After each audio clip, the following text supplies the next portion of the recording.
Friends, welcome to my YouTube channel. ഇന്ന് ഉത്രാടം ദിനമാണ്. എല്ലാവർക്കും ഓണാശംസകൾ. അപ്പോൾ ഉത്രാടമായിട്ട് ഇവിടെ നല്ല മഴയാണ് കേട്ടോ. ഇന്ന് കാണിച്ചു തരാം. കണ്ടോ, നല്ല മഴയുണ്ട്.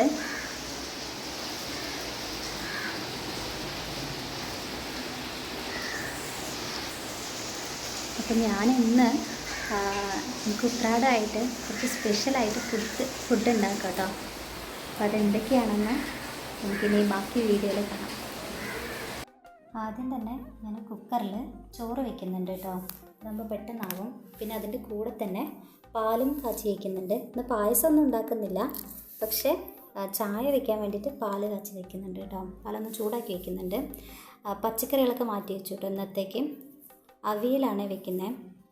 അവിയലും സാമ്പാറും പിന്നെ മാങ്ങ അച്ചാർ ഉണ്ടാക്കാമെന്നാണ് വിചാരിക്കുന്നത്.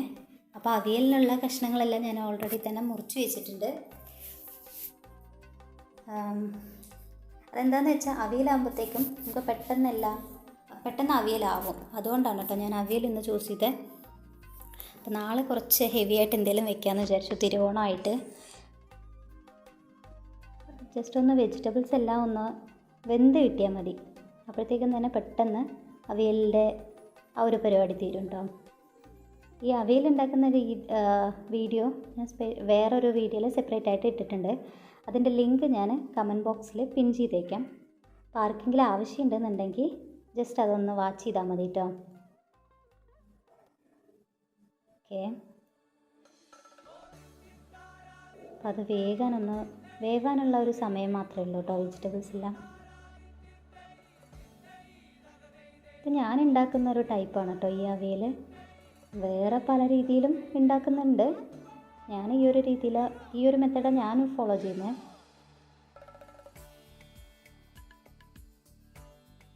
തേങ്ങയും അതിൽ കൂട്ടിയിട്ടിട്ടുണ്ട് കേട്ടോ. തേങ്ങ അരച്ചതും. ഓൾമോസ്റ്റ് അവിയൽ നമ്മളിപ്പോൾ റെഡിയാവാനായി. സമയം ഏകദേശം 8 മണി കഴിഞ്ഞിട്ടേ ഉള്ളൂ കേട്ടോ. ചോറായിട്ടുണ്ട്.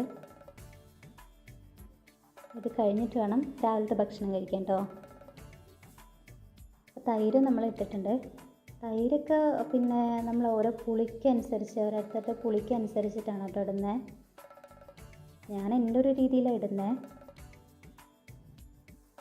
ഓൾമോസ്റ്റ് നമ്മുടെ അവിയൽ സെറ്റായിട്ടുണ്ട്.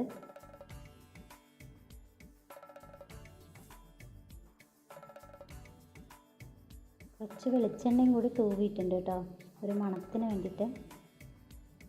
ഓക്കെ, അവിയൽ റെഡി ആയിട്ടുണ്ട് കേട്ടോ. ഇനി അടുത്ത് നമ്മൾ സാമ്പാറാണ് വെക്കാൻ പോകുന്നത്.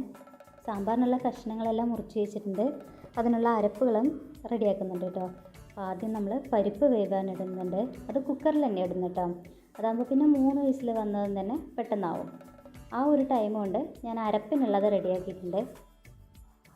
തേങ്ങയും ചെറിയുള്ളിയും മല്ലിപ്പൊടിയും മുളക് പൊടിയും കറിവേപ്പിലയും ഇതെല്ലാം കൂടിയിട്ടാണ് കേട്ടോ ഒന്ന് റോസ്റ്റ് ചെയ്തെടുക്കുന്നത്. ഇത് എന്നിട്ട് ചൂടാറിയിട്ട് നമുക്കൊന്ന് അരച്ചെടുക്കണം. നല്ല പേസ്റ്റായിട്ട് അരച്ചെടുക്കണം കേട്ടോ.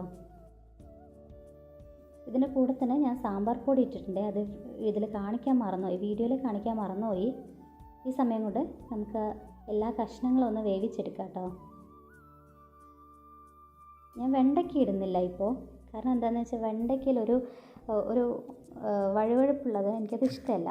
അപ്പോൾ ഞാൻ വെണ്ടയ്ക്ക സെപ്പറേറ്റ് റോസ്റ്റ് ചെയ്തിട്ട് ലാസ്റ്റ് ഇടുക ചെയ്യുക എപ്പോഴും. അങ്ങനെ നമ്മുടെ അരപ്പും ഇതിൽ കൂട്ടിയിട്ടുണ്ട് കേട്ടോ.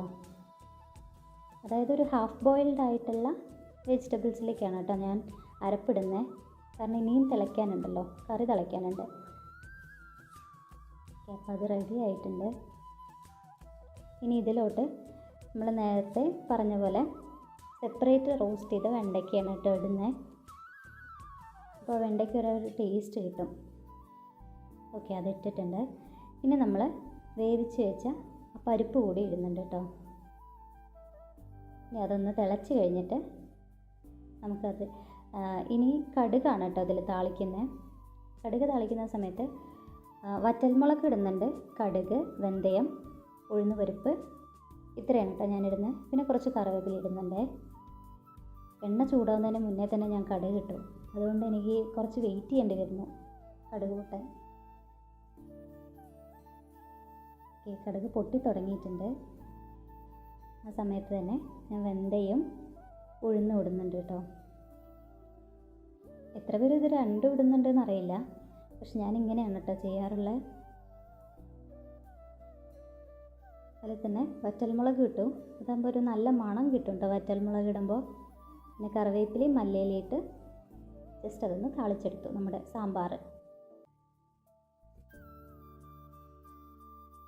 അടുത്ത് നമ്മൾ പപ്പടം കാച്ചുന്നുണ്ട് കേട്ടോ.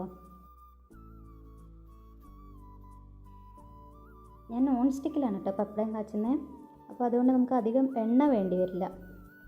അത് കഴിഞ്ഞിട്ട് ഞാൻ മാങ്ങച്ചാർ ഉണ്ടാക്കാൻ നോക്കുന്നുണ്ട്. നല്ലെണ്ണയിലാണ് കേട്ടോ ഉണ്ടാക്കുന്നത്. മാങ്ങ നേരത്തെ തന്നെ മുറിച്ച് വെച്ചിട്ടുണ്ടായിരുന്നു, ജസ്റ്റ് അതൊന്ന് താളിച്ചെടുത്താൽ മതിയായിരുന്നു. ഇതിൽ കായ ഇടുന്നുണ്ട് കേട്ടോ. സാമ്പാർ താളിക്കുന്ന സമയത്ത് എനിക്ക് കായ ഇടാൻ മറന്നുപോയി, അപ്പം ഞാനതിൽ കായ ഇട്ടിട്ടുണ്ടായിരുന്നില്ല. പിന്നെ സാമ്പാർ പൊടി ഇടുന്നുണ്ടല്ലോ, അപ്പോൾ അതുകൊണ്ട് പിന്നെ സെപ്പറേറ്റ് ആയിട്ട് പിന്നെ ചെയ്യാൻ നിന്നില്ല.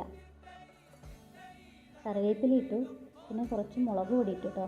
മുളക് പൊടി ഇടുന്നതിന് മുന്നേ നമ്മൾ ശ്രദ്ധിക്കേണ്ടത് എന്താണെന്ന് വെച്ചാൽ ചട്ടി ഒരുപാട് ചൂടായി എന്ന് വെച്ചാൽ നമ്മുടെ ആ മുളക് പൊടി ഭയങ്കരമായിട്ട് കരിഞ്ഞു പോകും, അപ്പോൾ ആ ടേസ്റ്റ് പോയിക്കൊണ്ടിരിക്കും.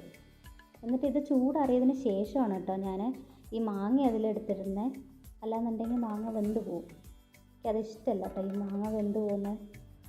നമ്മൾ ഉച്ചയ്ക്ക് കഴിക്കാനിരിക്കുന്നുണ്ട് ചോറും അവിയലും പിന്നെ നമ്മുടെ മാങ്ങ അച്ചാറും പിന്നെ ഒരു പപ്പടം എടുത്ത് വയ്ക്കുന്നുണ്ട് ഞാൻ, പിന്നെ സാമ്പാർ. കൂടെ ഞാൻ മോരെടുക്കുന്നുണ്ട് കേട്ടോ, അത് പക്ഷെ പറയുന്നില്ല. ഹായ് ഫ്രണ്ട്സ്, ഇപ്പോൾ നമ്മൾ ഉച്ചയ്ക്ക് ഭക്ഷണമൊക്കെ കഴിച്ചു കേട്ടോ. എന്നിട്ട് കിടന്നുറങ്ങി. ഇനിയിപ്പോൾ വൈകിട്ട് ഇപ്പോൾ സമയം 6 മണിയാവാനായിട്ടുണ്ട്. നമുക്കൊന്ന് അത്തപ്പൂക്കളം പോയി കണ്ടിട്ട് വരാം കേട്ടോ. ഇവിടെ ടൗണിലൊക്കെ ഉണ്ടെന്ന് പറയുന്നത്, അപ്പോൾ നമുക്കൊന്ന് പോയി തരാം. ഇവിടെ തിരുവനന്തപുരത്ത് ഓണാഘോഷം എങ്ങനെയാണെന്ന് അറിയില്ല, അത് ഫസ്റ്റ് ടൈമാണ്. അപ്പോൾ ഒന്ന് പോയി നോക്കിയിട്ട് വരാം കേട്ടോ. അപ്പോൾ അവിടെ നിന്ന് കിട്ടുന്ന പിക്സ് എല്ലാം ഞാൻ ഈ ഒരു വീഡിയോയിൽ ഇൻക്ലൂഡ് ചെയ്യാം കേട്ടോ. ശരി, ബൈ. അത്തപ്പൂക്കളം കാണാൻ വേണ്ടിയിട്ട് നമ്മൾ തൊട്ടടുത്തുള്ള ജംഗ്ഷൻ തന്നെയാണ് കേട്ടോ പോയത്. പൂഴിക്കുന്നാണ് കേട്ടോ ജംഗ്ഷൻ്റെ പേര്. അവിടെ തന്നെ വലിയൊരു പൂക്കളം ഇട്ടിട്ടുണ്ടായിരുന്നു കേട്ടോ, നല്ല ഭംഗിയുണ്ടായിരുന്നു അത് കാണാൻ. നമ്മൾ പിന്നെ വണ്ടി നിർത്തിയിട്ടുണ്ടായിരുന്നില്ല, അവിടെ ഭയങ്കര സൗണ്ടൊക്കെ ആയിരുന്നു കേട്ടോ. എന്നിട്ട് സൈഡിലൊരു സ്റ്റേജൊക്കെ കെട്ടിയിട്ടുണ്ടായിരുന്നു. അപ്പോൾ അവിടെ അന്വേഷിച്ച സമയത്ത് രാത്രി 9:30 അവിടുത്തെ പ്രോഗ്രാംസൊക്കെ സ്റ്റാർട്ട് ചെയ്യുള്ളൂ എന്നാണ് പറഞ്ഞത്. അപ്പോൾ ഞങ്ങൾ നേരെ പോയിട്ടോ. അവിടെ റോഡിലൊക്കെ ഭയങ്കര ലൈറ്റ് അറേഞ്ച്മെൻറ്റ്സ് ഒക്കെ ഉണ്ടായിരുന്നു, പക്ഷെ അതിപ്പോൾ ഇരുട്ടല്ലാത്തതുകൊണ്ട് അത്ര ഭംഗി തോന്നിയിട്ടുണ്ടായിരുന്നില്ല. വരുന്ന സമയത്ത് നല്ല ഭംഗി ഉണ്ടായിരുന്നു കേട്ടോ കാണാൻ. പിന്നെ പാപ്പനംകോട് എന്ന് പറഞ്ഞിട്ടുള്ള ഒരു ജംഗ്ഷൻ്റെ അകത്ത് ഒരു കട്ടൻ കട ഉണ്ടായിരുന്നു കേട്ടോ. അപ്പോൾ അവിടെ നിന്ന് നമ്മൾ കാട ഫ്രൈ കഴിച്ചു, പിന്നെ അതുപോലെ തന്നെ ഒരു ലെമൺ ടീയും കുടിച്ചു കേട്ടോ.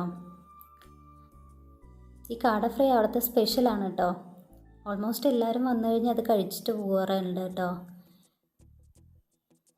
പിന്നെ ഒരു ലെമൺ ടീ കുടിച്ചു കേട്ടോ.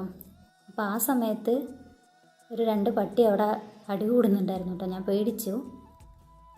പിന്നെ നമ്മൾ നേരെ തിരിച്ചു കേട്ടോ. തിരിച്ചിട്ട് വീണ്ടും ആ ഒരു പൂഴിക്കുന്ന ആ ജംഗ്ഷനിലേക്ക് വരുന്നുണ്ടായിരുന്നു കേട്ടോ. അവിടെ പ്രോഗ്രാംസ് എന്തെങ്കിലും സ്റ്റാർട്ട് ചെയ്തോന്ന് അറിയാൻ വേണ്ടിയിട്ട്. അപ്പോൾ പോണ വഴിക്ക് ഒരു സ്റ്റേജ് കൂടി കണ്ടു. അപ്പോൾ അവിടെ ചെറിയ കുട്ടികളുടെ കുറച്ച് പരിപാടികളുണ്ടായിരുന്നു കേട്ടോ. എന്നിട്ട് ഇത് കഴിഞ്ഞിട്ട് നമ്മൾ നേരെ വീടെത്തി കേട്ടോ. വീടെത്തുമ്പോൾ തന്നെ ഒരു 7:30 ആയി സമയം. വീടെത്തി കഴിഞ്ഞിട്ട് നമ്മൾ ദോശ ഉണ്ടാക്കാൻ തുടങ്ങി കേട്ടോ. രാത്രി കഴിക്കാനുള്ളത് ദോശയും പിന്നെ ഉച്ചയ്ക്ക് ഉണ്ടാക്കിയ സാമ്പാറുമായിരുന്നു. അപ്പോൾ പിന്നെ ദോശ ആയിട്ടുണ്ടായിരുന്നു. അപ്പോൾ എൻ്റെ ഇന്നത്തെ ഉത്രാടം വ്ലോഗ് ഇവിടെ എൻഡ് ചെയ്യാണ്. എൻ്റെ ഈ വീഡിയോ എല്ലാവർക്കും ഇഷ്ടപ്പെട്ടിട്ടുണ്ടെന്നുണ്ടെങ്കിൽ ലൈക്ക് ചെയ്യുക വീഡിയോ, അതുപോലെ തന്നെ എൻ്റെ ചാനൽ സബ്സ്ക്രൈബ് ചെയ്യുക. ഇനി അടുത്ത വീഡിയോയുമായി നമുക്ക് വീണ്ടും കാണാം. ബൈ.